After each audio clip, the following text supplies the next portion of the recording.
balinga nkechi balinga limono balinga soda na bango yo eloko ngo yeye to apena swate bafane na ngayo biso nyonso to sabone massivement na kati ya Congo Winner TV na beni bafane tout avec les filles donc balinganga baetu balinga musala nga baetu bosepelaka na musala nga baetu nasepelisaka na bandako nyonso olingi olandanga lisusu bien donc bomonanga lisusu bien abonnez-vous na kati ya Congo Winner TV eza chaîne oyo eye osepelisa biso osepelisa yo totalanga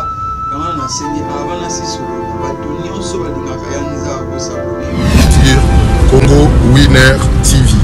Congo Winner TV. La Cléopâtre Sarah Kabundi, Banouzi Amboka na temps réel, chaîne Kangi Londres Mobimba, Balobi Bisoto.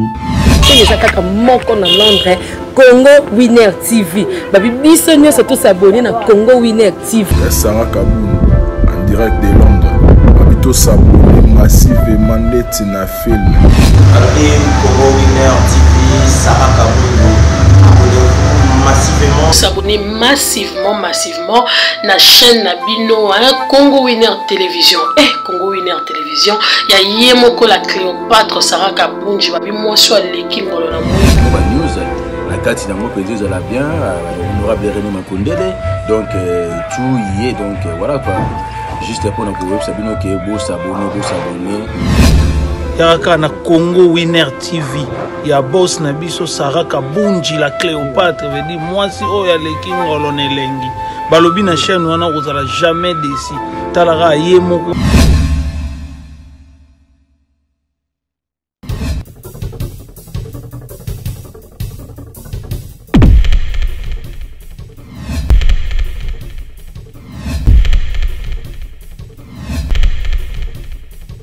Bonjour, bonsoir, fidèles amis téléspectateurs. Selon l'heure, vous allez recevoir mon émission La réalité de l'artiste avec votre humble servante Berika Kalonga, autrement dit Mercure, la bébé de sa patronne. Je vois déjà maman Sarah Kabundi, moi aussi Ouale Kingolona Mwindu, autrement dit la Cléopâtre. Et puis je vois notre manager privé à Congo Winner Télévision, René Makondele, autrement dit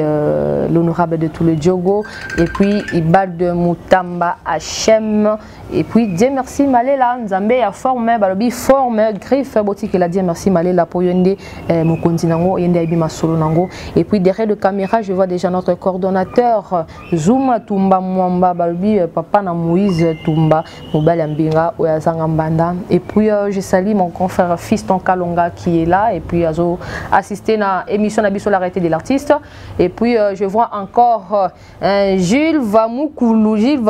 moi non yo Mambolou qui langa Gilles Vamoukulu il est là aussi à assister à l'émission La réalité de l'artiste. Aujourd'hui je vais faire la réalité de l'artiste analyse. On va parler sur les comportements il y a ma fille à théâtre. Comment le fille de théâtre se comporte? Comment la fille à théâtre bazana comportement ya bien té bazo panza mabala batuna poto. Et comme que atalelo mwana azolinga sala théâtre ba parents ba comment koboya parce que ils ont déjà mal réputé. Ils ont déjà réputation ya mabe. Selon ba fille à théâtre selon bazo se ndenge bazo se comporter bazo tambola malamuté. Mais je suis pas seule. Je suis avec une actrice Oyazali comédienne. On va parler avec elle. On va un peu débattre. Toyeba pourquoi ba fille à théâtre se comporte comme mabe ou ba comment kolobela bango lelo atana ba réseaux sociaux ba comment ko publier bango ba bala ya batuna poto ba sia poto ba comment kolela. Donc voilà, on va un peu parler sur ça et voilà. Je vais déjà demander à mon coordonnateur à Fungo la caméra naé parce que mon invité est déjà là. Je dis déjà bonjour Star. Ok, bonjour mamie. Oui, Star, ok, qu'on s'est présenté déjà, bah, bioté et puis bah, fanatique Nayo. Ok, merci beaucoup. Moi, c'était Satamboué. Nazali, une agence des talents. Agence des talents, oui. Il y a président Nani. Président Zuma. Non, c'est pas naïf, dans le cadre Bissou. Ok, donc voilà. Avant, tout banana, débattre débat oyo eza sujet na biso ya lelo selon comportement ya ba fille ya théâtre oko pesa biso moi parcours na yo muke obandaka wapi ti lelo okoma na agence Terre des Talents ya président Zuma. OK, merci pour la parole. Na bandaka na agence Moroboye oyo ezanga kombo na bandaka na agence ya président Radio. Après ça na kokite wana de n'est pas président Zuma. OK, donc parcours na eza kawana parcours na eza muke donc abandi pas président Radio et puis aye pas président Zuma. Donc voilà, lorsque tu veux débattre pour na comportement ya ba fille à théâtre pour na yo étant qu'un artiste comédienne et là on y qui koloba selon le comportement ba fille à théâtre ni bazo se comporter bazo ba keno ndenge bato bazo loba ba mabala ya bato ezokufa donc bino boya na monde art pour na kobebisa mabala ya bato pour na kosala lisusu musala na bino ndenge sengelité to ndenge ni boya koluka visibilité boya koluka libala to boya kosala ane théâtre bo éduquer masse et puis bo sala fierté ya mboka na bino. OK, merci pour la parole. Tu es éduquer masse non que tout ça désordre dans mabala bato tu es que pour na tout là ça bato nzela et en réalité c'est ça donc tout ça la théâtre pour éduquer la famille mususu et ça bango c'est ça et non que tout bébé ça mabala bato c'est ça kiko bino donc bébé ça mabala te ne mabala bato zo kufa na poto kuna basa poto bazo lela ba audio na bino bo temps bo solo ni ba na bango mobile pongi bo ya zucho moyo kaboye bébé téléphone bébé kabelo bébé boye okoya quand to zala wapi nyonso ezo yokana ba épreuve ça comportement non pourquoi. OK, bon batika ko bébé ça personnalité na biso tout ça la théâtre parce que ça m'a bien bon tant ça comme on est vraiment ma bien donc alors on a un méchant ma carte ça ça comme na biso na ninga ma bien et ça pour na bongo te contre est-ce que bango ne bata poto basi wana ba déjà ben na biso oh oui hein oui bango asusu bambria pe biso ya wape bino bongo ko mbouye bango même pas bango bambria biso to même biso sangweza ya mabe mais ça la bongo ti bango ne ba ko trouver sur ma bana biso afoya na biso et c'est contraire mais ça bon biso te dit kamas tu peux ça ba conseil malamu na ba famille et dire que non tu be ça ba foya ba tu na poto même pas donc ndenge za boye te sa lobby ba bongo ba be ça mabala ba tuté mais ba vidéo tout le monde a artiste c'est belé pe ba publier bango ya basi ba publier bango o ba d'autres il y a d'autres signes de vidéo na mobile à poto croyant que non yende mobile na yende nani et après so ba bebani mobile na la vidéo a publier bon n'habité il a déjà les femmes tout à comportement na affichaka ils a été que non sur ça théâtre il faut à baby sa personnalité naï non Montino sayaka c'est ça salane en sounding single oya Monica ça briller à quoi ça briller et ça Montino c'est ça bêtise na théâtre non. OK, donc voilà vous comprendre que non et ça la batu misusu baya ka basala musana bango mais donc pour vous dire que eza na monde ya art eza na musala nyonso soko zo mema o memi désordre o memi kinuma o sala yango et ça ka na théâtre te oko travailler na bureau so memi pe kinuma o mala ba chef o mala ba travers no nyonso soko ça o ke na bar o service o bio be mala ba client donc partout musala nyonso o sala so lingo mema désordre so lingo tia sérieuxté ezaka ka yo moko ezate ka que non ba fille à théâtre ndé ba sa boye quoi théâtre ndé ba ko visibilité non visibilité ndé tozala boye parce que ngamo pe na sala théâtre une fois ba invitanga na émission ba yamanga na émission na ebisa bonka eloko moko je suis venu faire la différence dans monde ya art na yo sala différence dans monde ya art soki ba fi ba ya koluka visibilité ba ya koluka mabala ba ya koluka moi je suis venu juste pour montrer de quoi je suis capable pour montrer mon travail na la kisa bango ni onga na yeli. Donc et puis si le lot ezalaka bongo donc soko lingi que non oyo la kisa musala na yo tu vas le faire soko obi que non la kati ya musala na ko di sa désordre au salon au côté ça peut cas des autres donc les autres cas qui non na théâtre ceux qui filment quoi linga mobile à poto donc ba finio so ba déranger peu comme bala bato non c'est pas ça c'est pourquoi on dit que non na ngana débat quand on ngamuroté na benga ki actrice comédienne oyopo AAP a défendre pe na côté na bango nini réputation na bango ezo beba réputation pe ya bana mibali pe ezo beba pour balobi que non ba garçon en théâtre bazo ya na monde art ba joueur à l'issouté et comme mingi ba luka visibilité aye ba na poto pour moi ça poto benga donc ça réciproque côté à basi ba fille à théâtre côté pe ba garçon théâtre ndenge ezolobama que non ba garçon mingi à théâtre ba sala sous sala comme il faut ba comment il y a plus que le visibilité asola na fimo poto atindela ke ba jean asola e palais asola donc comment mon ceux qui garçon et théâtre aza stable c'est que moi ça poto ndio sala yi ceux qui amoni que non fimo boye c'est que garçon mo boya poto azo soutenir ye scopo na yo oki koloba nini étant que yo posant la katia art défense ne que la nini entre ba fille à théâtre na ba garçon à théâtre pour ezaka ndé moko bazolobe la fille à théâtre bazolobe la ba garçon à théâtre sikoyo bosala ka lisusu musala te et comment ka visibilité pour moi c'est à poto alinga yo to mobali ya pour mobali à poto aya kolinga yo. Oui, OK, merci. Ba maman ya biso ya poto pour ça mtema ko kita to bande ko na bino o kan tsa biso mabeka kateke to sala ka mabete boyamba biso bo ça mtema ko kita pona biso to edike mas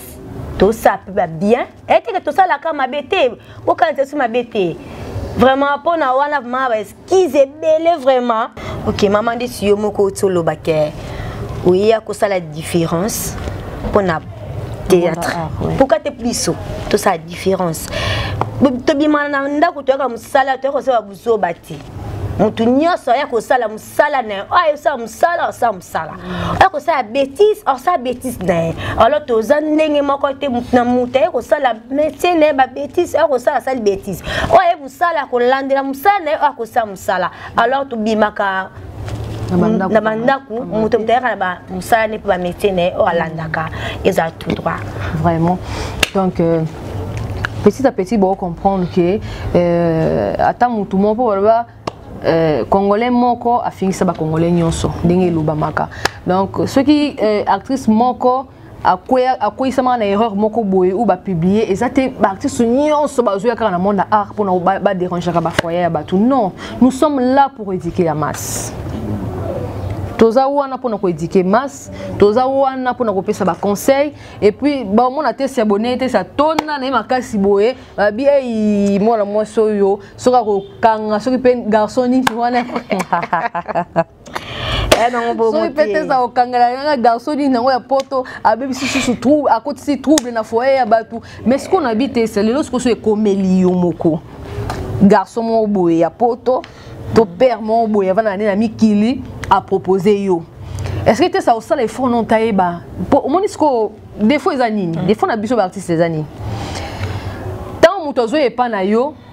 tant monika plus 200 et plus 33 plus 44 plus boye yo kuna do moyen ko to landela azanani il est marié ou pas il a des enfants bino yo landela ngote yo maman tant monanga plus 44 wana moté maman poa allez omi côté c'est pourtant côté les boulot soit le so e comme lio tout monde a proposé avant la poto que non bon vivre na ye bozala na réaction des andis. OK merci réaction na kozala fona lié ba beat voyez les pana voyez pana ngai na ba vinaye pourquoi approcher nga aye bangai mais ça que pour na sala théâtre na ko sa bêtise non fona za mayele pour na yamba mutu on a accepté ne zawana bata mibala poto bata sponerer ben bela poto oyo ako bengo boye bomo ko sabiso vraiment e comme que oh ni naza boye na procédure il y a divorce naza boye naza divorcé alors sur landelier obit ba do ba ça se tout passe pe awa là ko benga au silence ezali ozo quand même akela banate ozo ka moi cité do yo pe ceux qui ont mis mami malamoko omi kotisi nerer alors yango tous à rappel mte mo kita biso batu o to sala ba comédienne pour tout ça ba théâtre to ke na mbangu te il faut tout ça la msa na nenge sengeli vraiment pour tout landela ba procédure bango pe pour ba trouver ce tout pe donc ben la potone ba tout son erreur bon ba ina biso te basi na bango pona ba poto ba ina biso te za musana biso to salaka toza bandumba te eza musana biso to salaka nenge sengeli bango ne ba tout son erreur ba mena bango poto bango batia biso na erreur makasi mais eza ngo bongo te toza biso vraiment to bandeko bolinga biso tema na bango vraiment eza kufungwama pona biso vraiment te sazolo baraka mutema na bino vraiment ba maman ya poto eza la pena pio parce que mutu na mutu azana éducation de base na ye azana éducation à hôteli et pas baboti na ye donc ce qui a pena ko sala musala au sala musala comme il faut donc musala théâtre ezali musala lokola musala nyonso eza lokwa nga berika kalonga na simba ka micro eza pe ka lokwa ka nga mo pe berika kalonga na za pe sur scène na sala ka théâtre donc musala ya théâtre eza lokola musala nyonso kande yo mamo bana na bureau ndenge pe musala théâtre ezali preuve année que non tous en université ya ina donc voilà pour vous dire que non et ça musala sikoyo ba baby sinde ne ba ko baby ça mais quand na kati ba baby si wana il y a aussi du vrai ba vrai pe bazali donc bo sala mélange te bo sala salade te donc bo pe ça vraiment confiance na bande ko na biso ya basi o ba sala ka théâtre bino mo ki te ça ne o loba que ceux qui mobali à se présenter liboso na ya oluka aye ba aye na but nini et pas na ye et puis azanani oluka landela un peu vu na ye pour akoya na erreur te suko erreur eze pas na biso ba ninga na biso basi ya théâtre bango ba mi côte ramba moko avant que à découvrir garçon azanani ya sala kani est-ce qu'il est marié ou pas. Le quoi bon peut ba message à lokuta procédure à divorce je suis divorcée dans la problème moi c'est dans un coup tout boy bango bazala kana problème na basi vous avez toujours les problèmes avec vos femmes pourquoi pour anini des problèmes c'est mon na basi na bino au moins que no temps bino moko bosaka na le loba moko yanga na moni que non eso pa bino beaucoup ça ba fin erreur et pourtant nga sko pona nga na loba que non na ba fio ba okota na ba erreur wana ba onyo so bazaka li loba moko faut comprendre bango. Il faut comprendre bon que nous beaucoup c'est une erreur et puis ba fille à poto pe bino pe beaucoup ça plutôt pas le koto tant on aujourd'hui garçon mo boya ya poto ya kin garçon mo théâtre boy ne crois pas que non azana copine te azana moi c'était il est déjà engagé yo tant yo benge kuna a compliqué vie na yo a bengi de base na ye muto ba souffra na awa a bengi kuna mo te que non bino pe bo ça na pira faux donc le roi bino bo déclarer na part na bino pour na mibali na bino te ça peut pas déclarer pe bino pe beaucoup ça peut trouble pe na ba foyer na bango beaucoup ça peut trouble na ba tonton na bango beaucoup ça peut trouble na ba makamu na bango na ba shida na bango donc voilà ya on a pour comprendre que musala nyonso eza musala donc analyse ya lelo ezala ki pona comportement ya ba fille à théâtre na bi que non mbala sima pe to kolobela lisusu ba sujet za vraiment ebele o ba bazo senga ba nga ba yeba qu'est-ce qui se passe au juste na monde ya art vraiment monde art ezana ya vraiment na trouble pour moi eza makasi parce qu'il y a trop de problèmes na monde art vraiment koinaneza kolinganeza te entre eux donc on a évité bazo travailler lisusu te bazo l'accès sous de quoi ils sont capables ba komika ko l'accès donc na ebité ça ba beauté na bango ba aspect physique na bango et pourtant à l'époque le théâtre c'était pas comme ça ba poser na biso masasi ba no sa théâtre ba maman la biso mindondo pe à son âme ba sala qui théâtre mais ba net bien ko ça te senti que non ba yé pour nous musala ba so édiquer masse et non que non poto na minute na kuno à l'époque il y avait pas le mabakambu ba poto wana ba Facebook mais on senti que non ezaki ni musala na bango ba yela siko biso siko na moment na biso et okuta na ba YouTube et okuta na ba na ba internet et okuta na ba makambu ebele tokomo bunga skonzela théâtre tokomo plus comme il peut ça que non et na bima na TV na bima na internet pour na poto ye banga poto mona nga pona zo mutu mo boye to ya déjà na idée wana tu sais que vous allez pas travailler attends axe bo ça sur l'autre parce que oui que ne ba moninga boye to ba boaka non il a déjà appel c'est pas normal travailler bon ça la nègre wana ko sal nenge président ça c'est président ça si président qui là encore ba masumu ba nani ba au sala vraiment ba théâtre solo donc bon peut sa confiance tout le monde ba ya vraiment ba sala non raison que c'est sous malobana artiste na biso te c'est vraiment to komi ko chité to komi vraiment na suka émission na biso au peut sa conseil kasi na ba artiste oyo bazoya koluka mibali to bazwa kokotisa désordre na ba foyer ya bato conseil na yo et puis opesi numéro no ya téléphone et puis ba dédicace na yo. OK, merci pour na conseil no opesi ba ninga nanga o to sala musala moko oyo to ela musala ko to ela musala to garder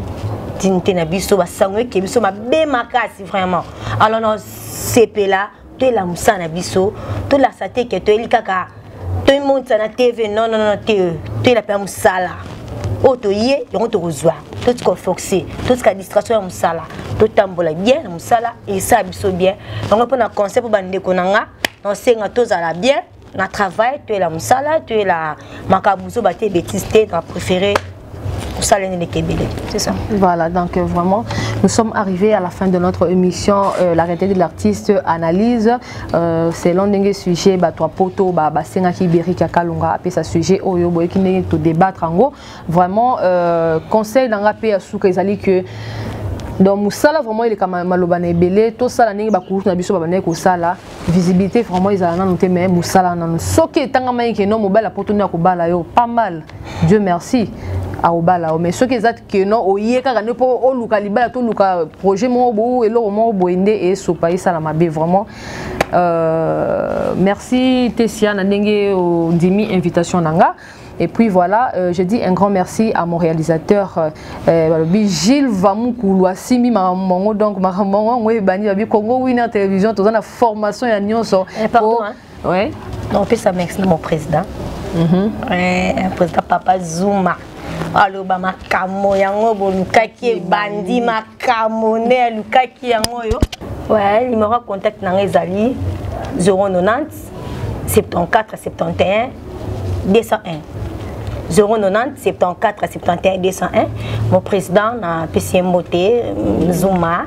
mon patron, mon chef, mon tout, mon papa de moi, de mbinga so de mbinga. Aba makamo bobo nanga au découvrir la pièce ya au sentir na papa. C'est bon, merci. Ok, voilà donc mon président Zuma Tumba, gapena PCMO te balobi agence terre de talent babi bitumba ngo bolukaki yango ibandi pe na Congo Winner Télévision so moni ba image ya boitala ne Gilles Vamoukoulou Simi Mamango na maboko c'est grâce à mon président Zuma Tumba. Donc voilà babi na Congo Winner Télévision tout ça na formation ya nyonso so lingo simba caméra na Congo Winner aussi ma caméra so lingo simba micro le roi Berika Kalonga tozali wana pour na formation pe aussi micro. Donc voilà, je salue, je dis un grand merci d'abord à ma patronne, maman Sarah Kabunji Babi, c'est pour elle que je suis devant vous. Donc voilà, ceux qui étaient donc Trobongabo Ibapé Berika Kalonga, donc voilà, on a passé merci. Et puis Ibad de Moutamba, Hachem, Babi Ibad de Moutamba, Hachem, Dieu merci, Malela, Nzambe a formé, Balobi, Jojo Raza, et puis sans oublier balobi ngaraye Jofis Lukoki balobi aza plus que Jikin moi na Londa Tongo garçon mo solo la bien solo le bien il pas solo la bien Jofis babi vena biso Jado Mundele avio yo ba mosala kingai nzote boya mbindo Jado Mundele babi tonton moko propre so tale bana makolotina mutu donc chimie hein? Donc voilà moninga ya Blanchard hein? Mabela so tali Jado Mundele moni Blanchard Mabela pembeni. Donc voilà un grand merci encore à Luko qui est asa plus que Jikin naïbi o Lukae a garçon bien so obo kimi lisusu namo obenge su Moïse ndoyi na mwana nga Moïse Luko qui c'est que vous allez bambota trop babi Jojo Raza mona bandal de tongo garçon mon pas sur l'arabien Jojo Raza babi émission l'arrêté de l'artiste ba Hollande là partout vraiment ça m'encourage hein? Et puis bah j'aime nabino ba commentaire nabino yango monique no musala chaque jour ezo mata musala chaque jour non sala kaneni bolo bilanga Berika Kalonga parce que je suis là pour vous. Je suis là vraiment pour vous, je suis là pour donner des news. Dans un apport hollandais là. Ici, comme Abézala qui tout le bilan, on a la réalité de l'artiste. Vraiment, nous sommes arrivés à la fin de notre émission. Famille Kalonga, famille Mwamba, Trésor Tiba depuis Brazzaville. ngana bino tosuki be awa tolekaka bango na tina pe tolekaka bango na valeur. Bye.